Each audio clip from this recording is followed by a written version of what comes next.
বহিরাগত প্রার্থী নয়, এবার চাই একেবারে স্থানীয় মুখ।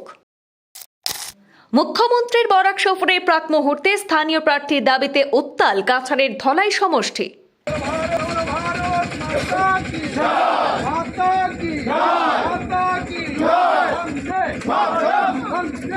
হেমন্ত বিশ্ব শর্মা, নরেন্দ্র মোদী জিন্দাবাদ, নরেন্দ্র মোদী জিন্দাবাদ, ডক্টর হেমন্ত বিশ্ব শর্মা জিন্দাবাদ। ধলাই বিশাল মিছিলের মাধ্যমে স্থানীয় প্রার্থী চেয়ে সরাসরি মুখ্যমন্ত্রীর দৃষ্টি আকর্ষণের চেষ্টা বিজেপির। মুখ্যমন্ত্রীর সফরের আগে ব্যাকফুটে পড়লেন ধলাইয়ের বিধায়ক নিহার রঞ্জন দাস।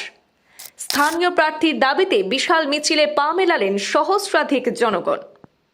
আসন্ন বিধানসভা নির্বাচনের আগে কাছাড় জেলার ধলাই বিধানসভা কেন্দ্রে রাজনৈতিক তৎপরতা তীব্র হয়ে উঠেছে। এর মধ্যে আজ ধলাইতে বিজেপির দলীয় টিকিটে একজন সম্পূর্ণ স্থানীয় প্রার্থী মনোনয়নের দাবিতে এক বিশাল মিছিল বের করেন স্থানীয় বিজেপির কর্মী সমর্থকরা। মিছিলে অংশগ্রহণকারীদের প্রধান দাবি ছিল এবার বাইরের কোনো প্রার্থী নয়, বরং ধলাইয়ের মাটিতে দীর্ঘদিন ধরে কাজ করে আসা এবং স্থানীয় মানুষের সুখ দুঃখ বোঝেন এমন একজন স্থানীয় মুখকেই বিজেপির প্রার্থী হিসাবে বেছে নেওয়া হোক। এই দাবিকে কেন্দ্র করে মিছিলকারীরা বিভিন্ন স্লোগানে গোটা এলাকা মুখরিত করে তোলেন। উল্লেখযোগ্য যে আগামীকাল অর্থাৎ মঙ্গলবার মুখ্যমন্ত্রী ডক্টর হিমন্ত বিশ্ব শর্মা সহ বিজেপির শীর্ষ নেতাদের একটি দল বরাক উপত্যকা সফরে আসছেন। মুখ্যমন্ত্রীর সফর উপলক্ষে ইতিমধ্যে প্রস্তুতি শুরু হয়েছে।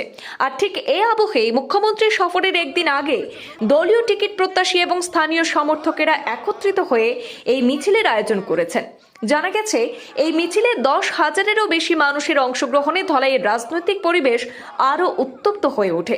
মিছিলকারীরা ধলাইয়ের বিভিন্ন এলাকা পরিক্রমা করে সরাসরি মুখ্যমন্ত্রীর দৃষ্টি আকর্ষণের চেষ্টা করেন। তাদের বক্তব্য যে দীর্ঘদিন ধরে ধলাইতে সক্রিয়ভাবে কাজ করে আসা এবং স্থানীয় সমস্যার সঙ্গে ঘনিষ্ঠভাবে যুক্ত একজন নেতাকেই বিজেপির টিকিট দেওয়া উচিত। এই মিছিলকে ঘিরে ধলাইতে ব্যাপক চর্চা শুরু হয়েছে। এখন দেখার বিষয় আসন্ন বিধানসভা নির্বাচনের আগে ধলাইয়ের এই প্রবল জনদাবিকে বিজেপির শীর্ষ নেতৃত্ব কিভাবে বিবেচনা করেন।